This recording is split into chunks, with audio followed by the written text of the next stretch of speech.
इसका मादूम हो जाना। अब इसकी मुख्तलिफ डेफिनेशंस मुख्तलिफ ऑथर्स ने की हुई हैं, लेकिन अगर हम जनरली देखें मैस एक्सटिंक्शन को, तो इसमें हम ये कह सकते हैं कि किसी ख़ास जियोग्राफिकल लोकेशन में या किसी ख़ास ज़मीनी खित्ते पे एनिमल्स का मादूम हो जाना या बहुत बड़े पैमाने पे उनका जो है मर जाना, तो वो मैस एक्सटिंक्शन में आ जाता है। अब मैस एक्सटिंक्शन की बहुत सारी वजूहात हैं जो इस टॉपिक में तो शामिल नहीं हैं, लेकिन मैस एक्सटिंक्शन को अगर हम देखें तो हम हिस्ट्री में देखेंगे कि 5 बहुत बड़े लेवल की जो हैं वो मैस एक्सटिंक्शन हुई हैं हिस्ट्री के अंदर, जिसमें एनिमल्स जो हैं वो ज़मीन के ऊपर से एनिमल स्पीशीज़ बहुत सारी वाइप आउट कर गई हुई थी। तो फॉसिल रिकॉर्ड जो है एक्सटिंक्शन रेट का, उसमें बताया जाता है कि रिकरेंट राउंड्स हुए हैं मैस एक्सटिंक्शन के, उनमें से भी अक्सर साइंसदानों का आपस में इत्तेफाक नहीं है। यानी 5 मैस एक्सटिंक्शन अगर हुई हैं, तो वो किस किस ज़माने में हुई हैं, उनमें से कौन सी ज़्यादा वैलिड मानी जाती हैं, वो हम आगे जाके बहस को देखेंगे। और ये आपकी बुक जो है मार्क रिडले एवोल्यूशन जो बुक का है, उसमें से ये आपका एक्सट्रैक्ट मटेरियल किया गया, जो आपको यहाँ पे स्लाइड्स में शो किया गया है। तो सेप कॉक्सकी जो है साइंटिस्ट, उसने जो था अपने बहुत सारे पेपर्स के अंदर जो था 1981 से लेके ऑनवर्ड जो है बहुत सारा पैलियोंटोलॉजिकल लिटरेचर को उसने जो था वो कंपाइल किया था, तरतीब दिया था। उसने बताया था कि फॉसल रिकॉर्ड जो तमाम एनिमल्स की फैमिलीज का है, जेनरा का है, वो मैरीन ऑर्गेनिजम्स पर मुश्तमिल है। यानी ज़मीनी लाइफ जो थी उनका इतना फॉसल रिकॉर्ड नहीं मिलता, जबकि जो मेरीन एनिमल्स की है फॉसल्स, वो बहुत अच्छे तरीके से उसने जो था वो उनको देखा कि कलेक्ट होते हैं या मिलते हैं, या उनके ऊपर उसने डाटा को जो था वो बहुत जो है वो एक्सप्लेन किया था। तो अब सेप कोस्की जो था उसकी कंपाइलेशन जो थी वो सिर्फ एक ही जैसी नहीं थी, एक तरह की काइंड के एनिमल्स की नहीं थी, बल्कि उसने बहुत इसके ऊपर कॉम्प्रिहेंसिव काम किया था। और इसी वजह से उसके काम को अभी भी बहुत ज़्यादा यूज़ किया जाता है और माना जाता है। जब भी हम एनिमल हिस्ट्री की बात कर रहे होते हैं या मैस एक्सटिंक्शन की कि कब कब हुई है, तो उसमें इसका सेप कोस्की जो है उसके जो है रिसर्च पेपर्स का जो है वो सहारा लिया जा रहा होता है। अब अगर आप ये नेक्स्ट हेडिंग देखें, तो इसमें बताया गया है कि एवरेज रेट जो एक्सटिंक्शन का था एनिमल्स के, वो with the passage of time जो है वो डिक्रीज किया है। यानी कि अगर आप स्टूडेंट्स देखें, आप जियोलॉजिकल टाइम स्केल देखते आए हैं, और जियोलॉजिकल टाइम स्केल आपके एफएससी में भी था और पहले भी हम देख चुके हैं अपने प्रीवियस लेक्चर्स में। तो उसमें आपने एक चीज़ देखी थी कि अगर फॉर एग्जांपल ये एक जियोलॉजिकल टाइम स्केल है, इसको अगर हम जूम करके स्टूडेंट्स देखें, तो इस आपको पता है ना जियोलॉजिकल टाइम स्केल के अंदर इयॉन्स हैं, फिर ईराज आते हैं, फिर पीरियड्स आ जाते हैं, फिर एपक्स में उसको डिवाइड किया गया हुआ है। तो अब ये जो जियोलॉजिकल पीरियड्स हैं, ये जो टाइम स्केल के अंदर आ रहे होते हैं, ये मुख्तलिफ तरह के आपको, जैसे यहाँ पे आप ये देख रहे हैं, वो दिखाए गए हैं। तो इसमें आप ये देख सकते हैं स्टूडेंट्स के जैसे फॉर एग्जांपल अब यहाँ से शुरू हो रही है ना लाइफ, मेजर जो लाइफ शुरू हुई थी वो यहाँ से कैम्ब्रियन से शुरू हुई थी। तो आपको पता है कि 4 जो है वो इराज हैं, जैसे लेट प्रोटीरोजोइक है, फिर पैलियोजोइक इरा है, फिर मीसोजोइक इरा है, फिर सीनोजोइक इरा है। तो ये नीचे से ऊपर की तरफ, तो ये कैम्ब्रियन से लेके आपको पता, फिर ऑटोविशियन है, साइलूरियन है, डिवोनियन है, कार्बोनीफेरस है, फिर पर्मियन है, फिर ट्राइयासिक है, फिर जुरासिक है, फिर क्रिटेशियस है, फिर उसके बाद टर्शरी है और क्वार्टनरी। टर्शरी को भी 2 में डिवाइड किया गया, पैलियोजीन और नियोजीन। अब आपको हर एक में, जब मतलब आप एक इरा से दूसरे इरा में जा रहे होते हैं, मतलब जैसे मीसोजोइक से सीनोजोइक में जा रहे हैं, तो यहाँ पे क्रिटेशियस से आगे टर्शरी पीरियड शुरू हो रहा है। यानी इसी तरह से हर यानी कि इरा से आगे जो नया इरा शुरू होता है, तो वहां पे साइंसदानों ने देखा, या हर पीरियड से अगले पीरियड में कुछ ऐसी जगह आएंगी कि जहाँ पे एनिमल स्पीशीज बहुत सारी जो थी बहुत बड़े पैमाने पे दुनिया से नापैद हो गई थी। तो उसको उन्होंने मैस एक्सटिंक्शन का नाम दिया, और 5 मैस एक्सटिंक्शन ऐसी तरह की बताई जा रही होती हैं। लेकिन अब ये 5 मैस एक्सटिंक्शन के अलावा भी जो है वो एक्सटिंक्शन एनिमल्स की, कुछ कहते हैं कि हुई हैं, वो थोड़ी बहुत पैमाने पे हुई हैं, या कुछ कहते हैं जी कि ये 5 की 5 नहीं हुई, बल्कि इनमें से 2 मेजर हैं, बाकी 3 के बारे में इतना हमें नहीं पता, वो इस तरह कह रहे होते हैं। तो ये इस टॉपिक में आप देख रहे हैं। तो यहाँ पे ये एक्सप्लेन किया गया कि देखें जैसे जैसे एक्सटिंक्शन को हम देखें, तो वो डिक्रीज कर रही थी फ्रॉम कैम्ब्रियन टू ऑनवर्ड। यानी पुराने ज़माने से लेके अब तक अगर आप देखें, तो एनिमल्स की एक्सटिंक्शन रेट जो है वो क्या हुआ है, वो कम होता चला गया है, वो कम होता जा रहा है। लेकिन ये डिक्रीज जो हुआ है, इसके ऊपर जो एक्सप्लेनेशन है उसके ऊपर साइंसदानों का इतना इतफाक नहीं है कि क्यों डिक्रीज हुआ है। उसके बारे में मुख्तलिफ एक्सप्लेनेशन दी जाती है ना। तो वो डिक्रीज जो है वो कहते हैं कि शायद ये एक आर्टिफैक्ट है, मतलब एमी एक बनाया गया है कि जिसमें कोई रीजंस ऐसी बताई जा रही है कि जियोलॉजिकल टाइम के अंदर जो है वो चेंज आ रहा था, या ये कहा जा रहा होता है कि सेडिमेंट्री रॉक की क्वालिटी को देखते हुए बता रहे होते हैं जी कि ऐसे ऐसे चेंज आया। क्योंकि आपको पता है ना स्टूडेंट्स के सेडिमेंट्री रॉक के अंदर जो भी फॉसल्स एनिमल के बरी किए होते हैं, तो उसमें जो नीचे फॉसल दबा हुआ होगा वो क्या होगा, वो ओल्डर एज का होगा, जो उससे ऊपर वाला होगा वो रिसेंट वन होगा। तो इसमें सेडिमेंटेशन मेथड के जरिए से हम बता सकते हैं कि किस फॉसल की कितनी एज। क्योंकि आपको पता है कि मैंने ये भी आपको एक्सप्लेन किया था कि हर 1000 साल के बाद 1 फुट जो होता है वो नई लेयर बिछ जाती है इसकी सेडिमेंट्स की या रॉक्स की ज़मीन के ऊपर इन दी फॉर्म ऑफ, क्योंकि आपको पता है डिसइंटीग्रेशन हो रही मुसलसल मिनरल्स की, रॉक्स की, तो उसके नतीजे में सेडिमेंट्स जो होते हैं वो बह के ज़मीन के ऊपर आते जाते हैं। तो 1 फुट लेयर जो होती है वो हर 1000 साल में तकरीबन बिछ जाती है। तो इट मीन्स जो एनिमल जितना पुराना होगा वो उतना पहले मरा होगा, वो इतना नीचे दबा हुआ होगा। तो इस तरह से वो ये कह रहा है कि जो क्वालिटी है सेडिमेंट्री रॉक की, उसमें आप देख सकते हैं जियोलॉजिकल टाइम को, या इसी तरह से आप देख सकते हैं कि जो टेक्सॉन्स थे एनिमल्स के, जिसको टेक्सोनोमिस्ट ने सेपरेट किया होता है, तो उनकी बुनियाद पे भी आप क्या बता सकते हैं कि क्यों डिक्रीज आया है, या डिक्रीज जो एनिमल्स की एक्सटिंक्शन में आया वो रियल भी था या नहीं था। अब वो मिसाल दे रहा है कि लाइफ जो थी इनिशियली, अगर आप इसको स्टूडेंट्स देखें तो ये बिल्कुल एक सेंट्रल निश के अंदर पाई जाती थी। मतलब ज़मीन को अगर आप देखें तो सबका निश भी तकरीबन एनिमल्स का एक जैसा था, और वो सेंट्रल निश से मुराद ये कि वो ज़मीन के दरमियानी किसी खित्ते में किसी जगह पे थे, तमाम एनिमल्स की एक जैसी खुराक थी तकरीबन, और एक जैसे वो एरिया में रहा करते थे। फिर आपको पता कि वहाँ से क्या हुआ कि मुख्तलिफ तरह के एनिमल्स बने, अडेप्टिव रेडिएशन हुई, और उन्होंने मुख्तलिफ निशेज़ को ऑक्यूपाई कर लिया जो सेंट्रल निश से दूर थी, या मुख्तलिफ एरियाज़ को, हैबिटेट्स को ऑक्यूपाई करना उन्होंने शुरू कर दिया।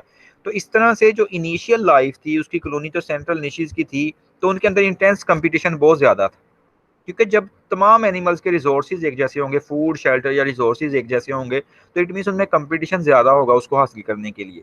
लेकिन फिर बाद में क्या हुआ कि ये निशीज जो थी एनिमल्स की, यानी जो इनका फीडिंग प्रोफेशन था, जो इकोलॉजिकल रोल था, आपने निश को अच्छी तरह समझ चुके हैं प्रीवियस लेक्चर्स में, इसलिए थोड़ा सा इसे एक्सप्लेन कर रहा हूँ। तो निशीज जो थी ये आहिस्ता आहिस्ता क्या हुआ कि इनके अंदर टर्न ओवर आता गया, क्योंकि एनिमल्स जो थी स्पीशीज उन्होंने मुख्तलिफ हैबिटेट्स को ऑक्यूपाई कर लिया, जैसे अडेप्टिव रेडिएशन में आपने देखा। तो ओवर टाइम क्या हुआ है कि लाइफ ने मुख्तलिफ मार्जिनल निशेज़ को ऑक्यूपाई कर लिया, तो इसी वजह से कंपटीशन भी उनके दरमियान क्या हो गया, कम हो गया एनिमल्स के दरमियान। तो जो ऑक्यूपेंट्स हुआ करते थे मार्जिनल निश के, वो क्या थे कि वहाँ पे परमानेंट उन्होंने रहना शुरू कर दिया, वो उसी एरिया में रहना शुरू हो गए, उनकी मार्जिनल निश के मुताबिक वो फिट हो गए, उनकी अपनी एक इकोलॉजिकल निश बन चुकी हुई थी। तो ये आइडियाज़ जो थे, अगर इनको आप देखें तो, लेकिन ये आइडियाज़ इतने अच्छे नहीं है, ये मुबहम है, गैर वाज़िह हैं, वेग हैं ये, और अगर आप देखें तो ये अनसर्टेन है आज के ज़माने में। मतलब अगर इस तरह का आप आइडिया दें जी कि पहले सेंट्रलाइज़्ड एक निश थी एनिमल्स की, फिर उससे मार्जिनल निशेज़ बन गई और उनके दरमियान कॉम्पिटिशन कम हो गया, तो ये आइडियाज़ इतने कोई प्रॉपर नहीं है, कोई इतने वाज़िया नहीं है। लेकिन दूसरा अगर आप देखें स्टूडेंट पॉइंट, जो सेकंड रिमार्केबल फीचर था रेट ऑफ एक्सटिंक्शन के अंदर अगर हम देखें, तो उसमें हम देखते हैं कि जियोलॉजिकल टाइम पीरियड में या स्केल में आप जैसे देखते हैं मुख्तलिफ जो हैं वो ज़मानों को, तो उसमें आप देख सकते हैं कि कुछ ऐसे ज़माने भी रहे हैं जहाँ पे एनिमल स्पीशीज़ जो थी वो बहुत बड़े पैमाने पे जो था वो मर जाते थे, या बहुत सारे एनिमल्स जो थे वो एक्सटिंक्ट हुए हैं उस उन ज़मानों के अंदर। तो उन्हीं को ही हम मैस एक्सटिंक्शन का नाम दे रहे होते हैं उन ज़मानों को कि जिसमें बहुत ज़्यादा जानदार सफ़ाई हस्ती से जो है वो मिट गए हुए थे ज़मीन के ऊपर, और उसकी बहुत सारी रीज़न्स भी हो सकती हैं। तो अब एग्जैक्ट डेफिनेशन वो ये देखें, वो कह रहा है सेकंड रिमार्केबल फीचर में कि बहुत सारे पीक टाइम जो हैं वो हिस्ट्री के अंदर आए हैं, जब एक्सटिंक्शन रेट जो था वो बहुत ज़्यादा हाई हो चुका हुआ था, तो इन पीक्स को हम मैस एक्सटिंक्शन का नाम दे रहे होते हैं। तो एग्जैक्ट डेफिनेशन अगर मैस एक्सटिंक्शन की हम देखें तो ये आर्बिट्रेरी है, मतलब ये एक खुद इंसान की बनाई हुई मैन मेड है, इसमें कोई प्रॉपर नहीं है कि एक एग्जैक्ट डेफिनेशन, और मुख्तलिफ जो पैलियोंटोलॉजिस्ट हैं या जो मुख्तलिफ ऑथर्स हैं वो मुख्तलिफ इसके बारे में बता रहे होते हैं। लेकिन अब डिफरेंट पैलियोंटोलॉजिस्ट जो हैं उन्होंने आपको पता है कि मुख्तलिफ तरह के जो नंबर हैं मैथ्स एक्सटेंशन के हिस्ट्री के बताए हैं, एग्जैक्ट नंबर नहीं पता अभी तक, यानी 5 कहा जाता है नॉर्मली कि 5 मेजर एक्सटिंक्शन हुई हैं, लेकिन उनमें से भी 2 को मेजर सही माना जा रहा होता है, बाकी सब जो है उनको साइंसदान कहते हैं कि शायद वो 5 ना हो, कुछ कहते हैं 4 हैं, कुछ कहते हैं 3 हैं। तो मेजर जो एक्सटिंक्शन हुई है वो 2 सिर्फ हुई हैं, जो ज़्यादातर का जिनके ऊपर इत्तेफाक है। हो सकता है फ्यूचर में कहें जी कि इससे भी ज़्यादा है या कम है। तो अब एविडेंसेस जो हैं वो ये बताते हैं कि कैम्ब्रियन जो था, अगर आप देखें कैम्ब्रियन एक्सटिंक्शन की बात करें, तो वो सफिशिएंटली पुअर हैं एविडेंसेस। तो इसलिए हम ये नहीं कह सकते कि एक्सटिंक्शन तब रेट क्या था, या हाई था या लो था, या किस तरह का उस ज़माने में हुआ करता था। इसी तरह से अगर ऑर्डोविशियन से ऑनवर्ड अगर हम एक्सटिंक्शन को देखें, आपको पता ना ये मुख्तलिफ पीरियड्स के नाम है, कैम्ब्रियन है, ऑर्डोविशियन है, साइलूरियन है, डिवोनियन है, कार्बोनिफेरस है, पर्मियन है, ट्राइयासिक है, जुरासिक है, क्रिटेशियस है, फिर टर्शरी है, फिर क्वाटरनरी है। ये एफएससी का आपका टॉपिक हुआ करता था, आपने मुख्तलिफ उसमें जियोलॉजिकल टाइम स्केल के अंदर ये इयॉन्स, इरास, पीरियड और एपक्स पढ़े हुए हैं।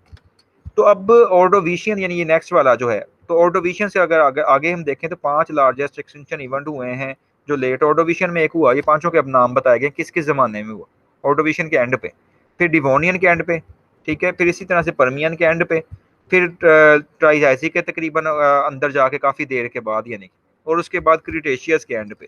तो ये 5 आपको बताए गए हैं ज़माने जिनके अंदर क्या हुआ था, एनिमल्स बहुत सारे दुनिया से एक्सटिंक्ट कर गए हुए थे। तो इसलिए इसको बिग 5 का नाम दिया जाता है कि बहुत बड़े लेवल पे जो है एनिमल्स वाइप आउट कर गए थे हिस्ट्री से। अब ये जो है बिग फाइव, इनमें से तीन जो है वो कहते हैं कि ये ओपन टू डाउट है, यानी तीन के बारे में इतना कोई क्लियर कट नहीं पता कि ये तीन हुए भी हैं या नहीं हुए। मैंने आपको बताया ना कि दो के बारे में तो कन्फर्म है कि दो हुए हैं, तीन का इतना अभी तक पता नहीं, वो कन्फर्म नहीं है। तो इसलिए वो कह रहे हैं कि थ्री जो है ये लेस सर्टन मैस एक्सटिंक्शंस हैं। तो इनमें से जो लेट ऑर्डोविशियन की है, लेट डिवोनियन की है और लेट ट्राइएसी की है, इनके बारे में जो है वो डाउट किया जाता है कि ये शायद नहीं हुई हैं या मैस एक्सटिंक्शन में नहीं आती हैं। एनिमल एक्सटिंक्शन जरूर किए हैं लेकिन बहुत बड़े पैमाने पे नहीं किए। तो बिग फाइव में से जो है, इसलिए फिर वो आप कह रहा है कि यह हो सकता है कि बिग फोर रह जाए या बिग थ्री रह जाए या इवन बिग टू रह जाए, जिनमें से जो दो मैस एक्सटिंक्शन है वो बहुत बड़ी लेवल की हुई थी, एक पर्मियन के एंड पे और एक क्रिटेशियस के एंड पे। तो जो पर्मियन के एंड पे मैस एक्सटिंक्शन हुई थी, इसको बिगेस्ट हिस्ट्री के अंदर माना जाता है, जिसमें 80 से 96% स्पीशीज जो हैं वो कहा जाता है कि एक्सटिंक्ट हो गई हुई थी। इसी तरह से क्रिटेशियस है, जब टर्शरी पीरियड के दौरान मतलब जो है वो चेंज आ रहा था। आपको पता है ना कि ये एक ईरा से दूसरे ईरा में आप जा रहे हैं। यहाँ पे क्रिटेशियस तक जो था वो आपको, आपने मुख्तलिफ ईराज देखे होंगे, जैसे यहाँ पे आप देखें तो क्रिटेशियस का और ईरा बन रहा है, टर्शरी का और ईरा बन रहा है। यहाँ पे अगर आप स्टूडेंट्स ये देखें तो ये देखें ना, क्रिटेशियस का मीसोजोइक इरा है और टर्शरी जो है उसमें पैलियोजीन नियोजीन आते हैं ना, ये एरो से जो दिखा रहा हूँ। तो इसका देखें सीनोजोइक इरा है, जो रीसेंट वन इरा है। ये ऊपर वाले सारे रीसेंट वन है, जिसमें आप क्वार्टनरी सबसे रीसेंट वन पीरियड है। और आपको पता है कि आगे फिर टर्शरी और क्वार्टनरी को एपेक्स में भी डिवाइड किया गया, वो जो यहाँ पे नहीं शो किए गए, जिसमें पैलियोसीन है, Eocene, Oligocene, Miocene, Pliocene, Pleistocene और होलोसीन आता है। तो होलोसीन सबसे रीसेंट एपक है, पीरियड सबसे रीसेंट क्वार्टनरी है, सबसे रीसेंट इरा सीनोजोइक है। तो अभी ये मीसोजोइक से सीनोजोइक में देखें आप जा रहे हैं, टर्शरी से यानी क्रिटेशियस से टर्शरी की तरफ जब जाते हैं।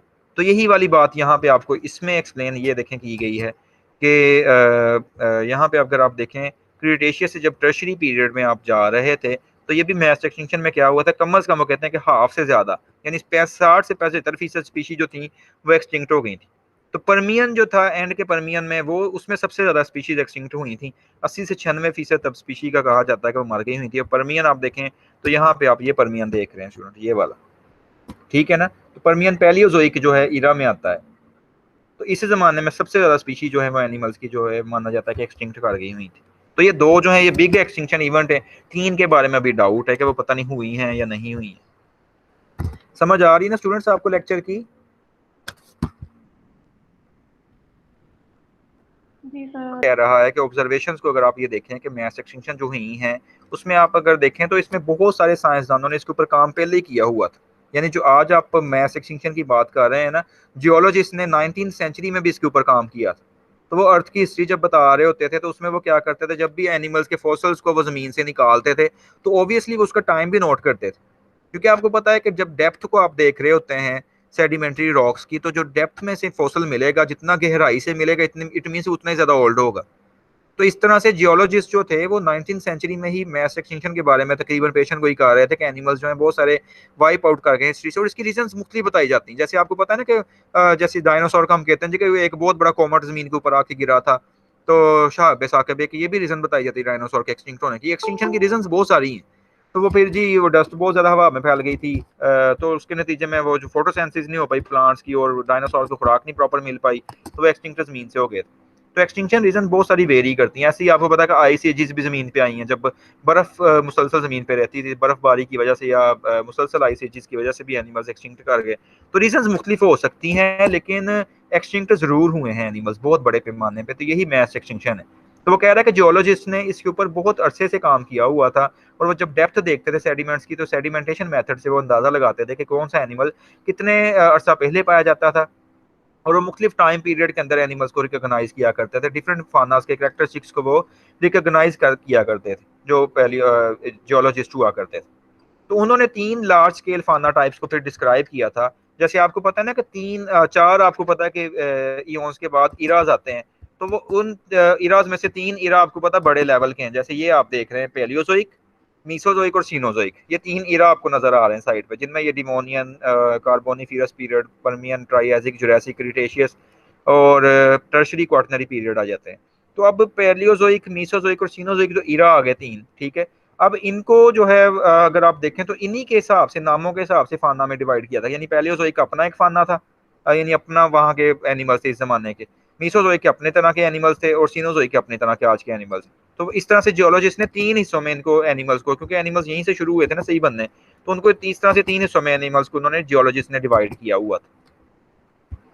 तो ये देखें जी, अब लार्जर जो स्केल फानल टाइप्स हैं उनको नेम जो थे वो इसी तरह से रखे गए थे, पैलियोजोइक, मीसोजोइक और सीनोजोइक, जिसमें शॉर्टर टर्म जो थी वो कैरेक्टरिस्टिक्स फाना की लगा दी गई थी हर टाइम के साथ, यानी कि तीनों के साथ कैरेक्टरिस्टिक्स फाना उनके बता दिए गए थे कि पैलियोजोइक के किस तरह के फाना था, मीसोजोइक का कैसा था और सीनोजोइक इरा का कैसा फाना था। अब इसमें दो मेजर जो हैं फाइनल ट्रांजिशंस को भी 3 इरा में डिवाइड किया जा सकता है। आपको पता है ना कि अगर आप स्टूडेंट्स देखें पर्मियन ट्राइएजिक बाउंड्री, जैसे यहाँ पे आप देखें तो ये आपको पर्मियन ट्राइएजिक बाउंड्री दिखाई गई है। तो ये देखें, ये पर्मियन है और ये ट्राइएजिक, इनके दरमियान एक बाउंड्री ये दरमियान में बन रही है, यानी ये दो पीरियड्स के दरमियान एक बाउंड्री है ना, अगला फिर ट्राइएजिक बाद में शुरू हो रहा है। तो इसी तरह से नेक्स्ट अगर आप देखें तो कुछ जो होते हैं वो पीरियड भी एक दूसरे से क्या हो रहे होते हैं कि वो एक पीरियड से दूसरे पीरियड में एनिमल जा रहे होते हैं। जैसे यहाँ पे आप देखें तो पैलियोजोइक और मीसोजोइक के दरमियान ये आ रही पर्मियन ट्राइएजिक बाउंड्री। इसी तरह से क्रिटेशियस टर्शरी बाउंड्री को अगर आप देखें तो वो मीसोजोइक इरा और सीनोजोइक इरा के दरमियान आ रही, यानी कि अगर आप देखें क्रिटेशियस से टर्शरी बाउंड्री ये वाली, तो ये देखें ये क्रिटेशियस है स्टूडेंट्स, ये टर्शरी है। तो इनके दरमियान ये देखें बाउंड्री जो बन रही है ये इधर से पीरियड इरा को भी डिवाइड कर रही है, यानी मीसोजोइक इरा और सीनोजोइक इरा के दरमियान है। पीरियड भी दो ये चेंज हो रहे हैं, लेकिन इसके साथ साथ इरा भी मुकम्मल एक दौर जो है, यानी इरा मीन्स दौर, तो एक मुकम्मल दौर जो है वो एनिमल्स का जो है वो चेंज हो गया है इस तरह से।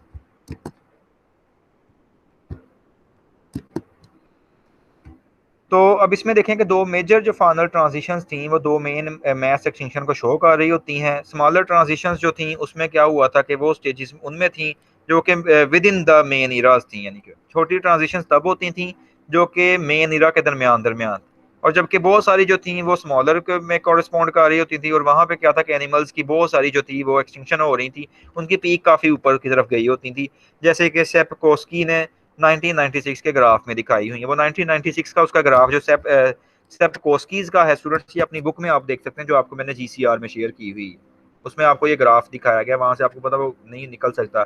तो उसमें ये दिखाया गया कि अचानक से एनिमल्स की स्पीशीज जो थी वो बहुत बड़े पैमाने पे एक्सटिंक्ट हो जाती थी, तो उनको पीक्स की शक्ल में वहां पे जो है वो दिखाया गया हुआ है।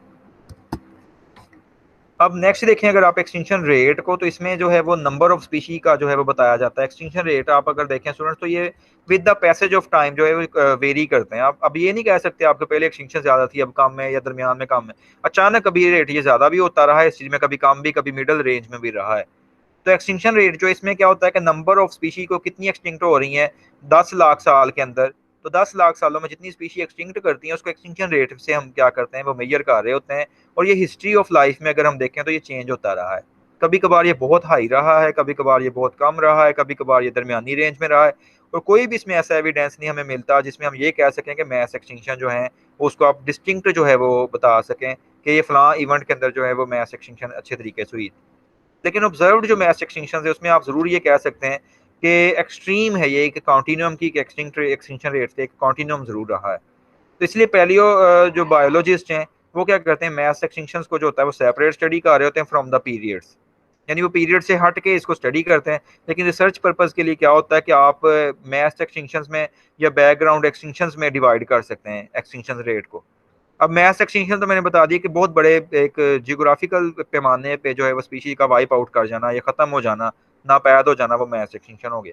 दूसरी तरफ बैकग्राउंड एक्सटिंक्शन क्या है, ये वो एक्सटिंक्शन की टाइप है जो कि हर वक्त हो रही है, यानी अभी भी आपको पता कुछ एनिमल स्पीशीज थोड़ी बहुत एक्सटिंक्ट होती रहती हैं, जैसे वाइट राइनो है वो आपने देखा होगा रिसेंटली मर गया, एक आखिरी उसका मेंबर बचा था, तो वो भी अब खत्म हो गया, सफेद रंग का जो गैंडा होता था। तो इट मीन्स बैकग्राउंड एक्सटिंक्शन जो है वो मुसलसल होती जा रही हैं, जबकि जो मैस एक्सटिंक्शन थी वो 5 जो है मेजर हुई थी, उनमें से 2 मेजर असल मानी जाती, 3 के ऊपर अभी तनाज़े है कि पता नहीं वो हुई हैं या नहीं हुई हैं, क्योंकि उनके बारे में इतना डाटा क्लियर नहीं है। तो बैकग्राउंड एक्सटिंक्शन की उसने डेफिनेशन आपको यहाँ पे भी एक्सप्लेन की हुई है कि these are those extinctions that are going on all the time even when the extinction rate is not exceptionally high, यानी अगर एक्सटिंक्शन रेट इतना हाई भी नहीं है तब भी अगर एक्सटिंक्शन होती जा रही तो वो क्या कहलाएंगी, बैकग्राउंड एक्सटिंक्शन, जो हर वक्त होती जा रही हैं, इवन आज के ज़माने में भी हो रही हैं।